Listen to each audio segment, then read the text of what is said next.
Hello everyone, and welcome back to the Hammered Corner. Today's video is the first episode of my coin dealer discussions, talking to well-known coin dealers about their experiences selling coins. Today, I am joined by Glen Miller, who is the proud owner of GMcoins.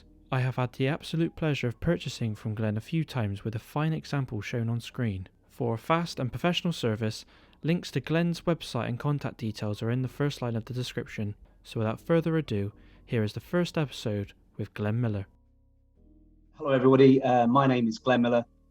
I am the owner of GMcoins, which you can either visit me at coin fairs once we're open or online. Been running a business since 2000. We've been collecting coins for many, many years beforehand.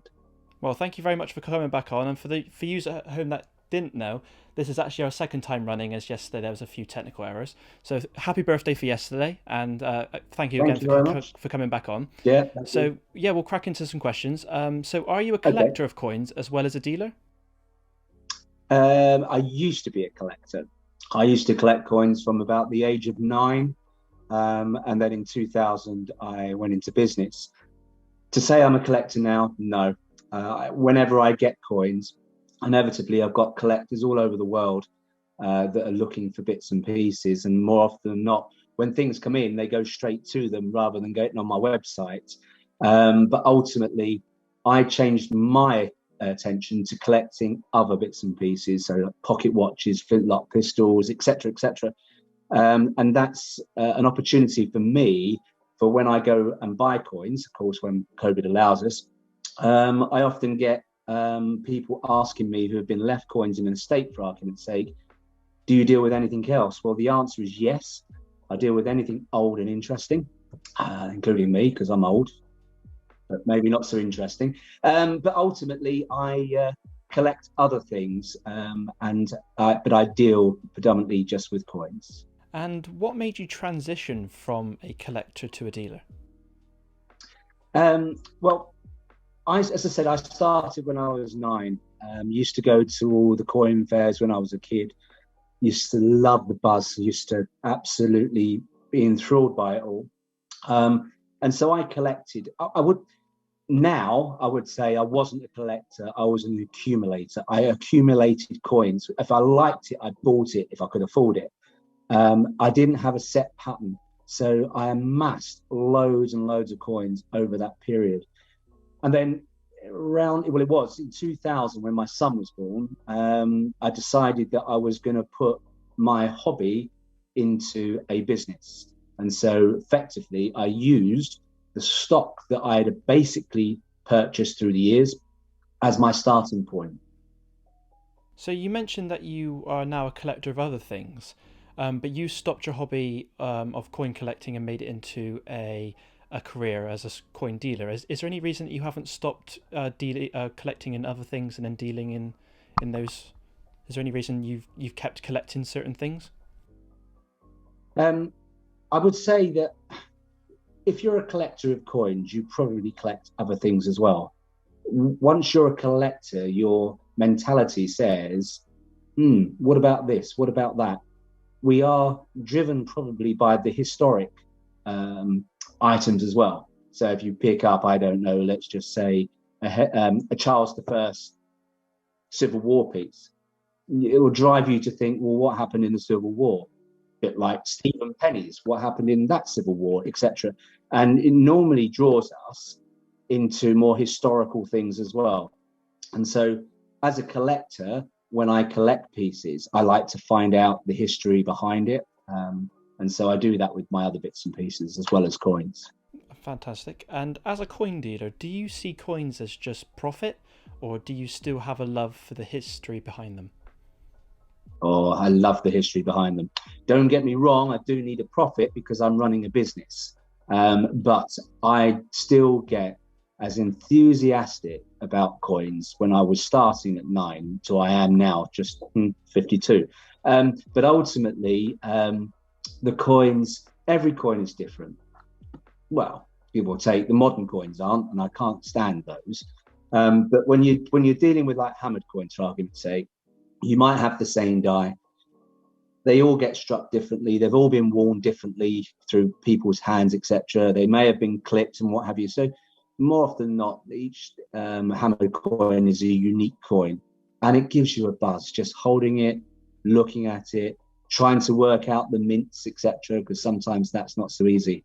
And as I say, that is a buzz, absolute buzz that will never ever go. So what is the most expensive coin that you've ever bought and then sold? That's an interesting question. It's not about, I think, what was the most expensive coin that I bought and sold. But if I go back to when I started my business, when I decided to make this business work for me, I was working also for a big insurer at the time, and I worked for them for 26 years. But at the time when I set up, there was a gentleman called Andy Brucey, who is known in the coin world, who set up what was one of the very first trading platforms on the web. And ultimately, you could join his web, you could upload your coin, describe it, etc., and sell it online. To get your own website was almost impossible in that day. Anyway, I loaded an Edward III Gold Noble, and I'd only just started my business, and it was one of the most valuable coins that I was going to sell. And within a couple of days, I had a phone call from a guy who said, I want it. Fine. And he said, I've also got a shopping list. Fine. What would you like? I'll see if I've got it. And then he said, I want a Charles II 5 guinea, a James II 5 guinea, a William and Mary 5 guineas. And I think in total there's about 5 really quite powerful gold coins that he wanted. I'm like, okay. So I phoned my good friend Mark Rasmussen, who said, yep, got some of those. So I decided to go down to see Mark, pick them up and drive them to a guy I'd never met in a car park off the M25. Now, I wouldn't recommend you do it today, but when I did that back in 2000, ultimately, as soon as you got out of the car, I thought, this guy's fine. This is going to be... Anyway, it was an amazing deal. The gentleman paid me in cash. And then I drove back from meeting him in a car park. We did go somewhere else. But ultimately, I got back in the car, drove back to Mark, paid Mark for the coins, went back home in a really long day. But the buzz, as just starting off as a dealer, the buzz was amazing. And I've never forgotten it. Never that it happened again, but it's just set me off in the right mode. And that to me was probably the most valuable, in a way, piece of business I did at the very early start of my career. And do you think without that transaction, your journey in coin dealing would have changed? It might have looked a bit different? It's very hard. Yeah, possibly. We all look back, and I'm sure everybody that's been dealing in the past would look back and go, God, wasn't that amazing? Or wasn't it disappointing that deal didn't actually come off? It's hard to say, but I was convinced that I was going to be a dealer. I used to go to coin fairs, and say, as a kid, at the age of 9, etc. And I'd be encapsulated by the buzz. You're seeing the people walking the room, looking at coins, talking, asking questions. You can't get that at a museum. You can't get that at a shop. But at a coin fair, it is absolutely buzzing. And just those things just set me off in the right direction. Fantastic. So as a coin dealer, what is your most popular era of coin that you sell? And have you noticed any trends in recent years? I deal with all coins, from ancient Rome through to the modern coins. You won't see modern coins on my website, or very, very few of them. My love is pre-1662, the hammered series, and more so Charles I, because it's so diverse. I know that you've had other people being interviewed, and they've also sort of like homed in on that period. I think, we all know Phil Hutchins is a great Charles I collector, and there's others I've seen building up their interest of Charles I. It is without doubt the most diverse period. If you were going to collect one series, then it would be that, because there are so many different things to collect. Go back prior to Henry VII, and you're talking pennies, half groats, etc. Not real much diversity. But the hammered coinage has continued, and it surprises me, it's continued to grow and grow and grow in popularity, and the prices reflect that. We used to gauge the coin market on the price of all things as a Gothic crown. However popular that has been, it gave a sort of like definition of how the markets were.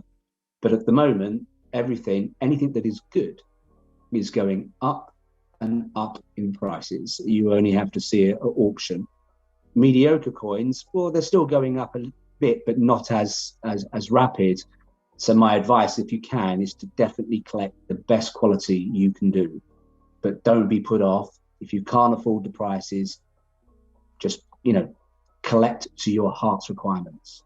So that leads me on to my next question, which is, how has the influx of new collectors since the pandemic impacted your ability to buy and sell coins? For example, do you struggle buying stock, or have you seen any difference in prices?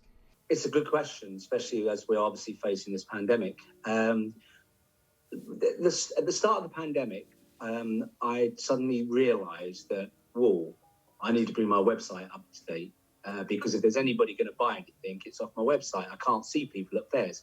Predominantly, I sold at coin fairs and an antique centre. So I took the time, and I've got very bad Wi-Fi here, but I took the time to make sure that there was stock on my website. Mm-hmm. I couldn't believe how quick it was flying out. That's great, but replacing it is the difficulty. We have now a situation where people want to sell coins, but of course I can't go to their house and sit down with them and look at what they've got to sell, because regulations obviously don't allow us. And people are not going to send things in the post on a whim and a prayer that it's going to get there, and then I'm going to offer them the right money. So it's been very, very difficult to buy coins, easier to sell coins, and there's a lot of collectors out there. And then if you turn to auctions, as a dealer, I find it almost impossible. I see hammer prices going down. I look at prices for relative on my site, other websites, and the price that goes down on hammer, inevitably, even before the buyer's costs, that's greater than the price on people's websites. Mm-hmm. So I don't understand. So ultimately, if I sell something to replace it, it's very, very difficult. So with hammer prices being so high at the moment, do you send coins into auction houses sometimes? Oh, yeah, don't get me wrong. I've sent a few things in. Normally, I send things into auction that I've had knocking around for a while, and think, it's not sold. I bought it wrong. What I thought was a great coin that would fly in, and things that I think, not so good, seem to go out. So maybe I'm getting that wrong. But ultimately, I send things off to auction, and they do me a good job. Don't get me wrong. I've got no complaints about their service, etc. But it opens it to a market that perhaps I don't have, and the coins are sold.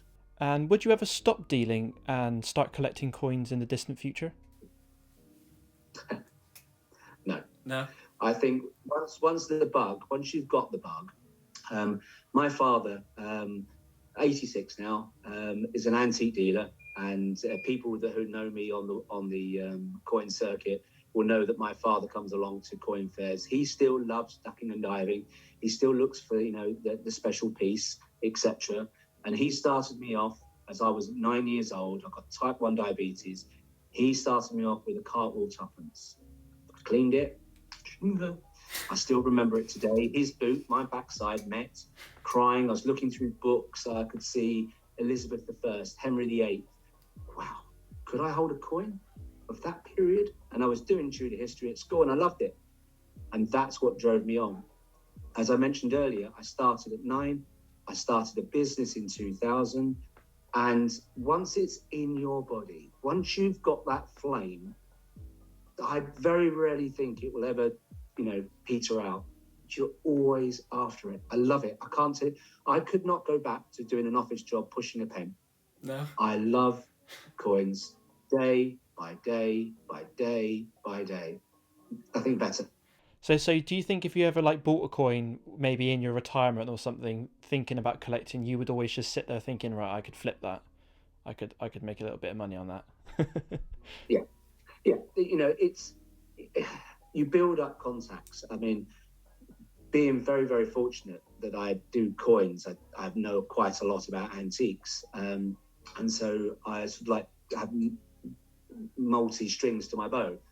But ultimately, if I see something, I've got a gut feeling whether it's good, bad, or indifferent. And if I don't want it, I'll know somebody that probably does. And so everything comes in and goes. I can't say I'm a collector.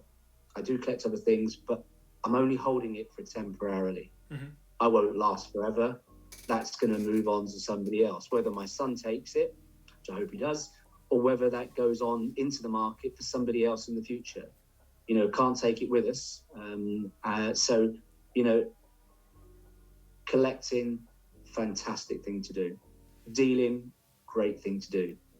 But unfortunately, I can't do both.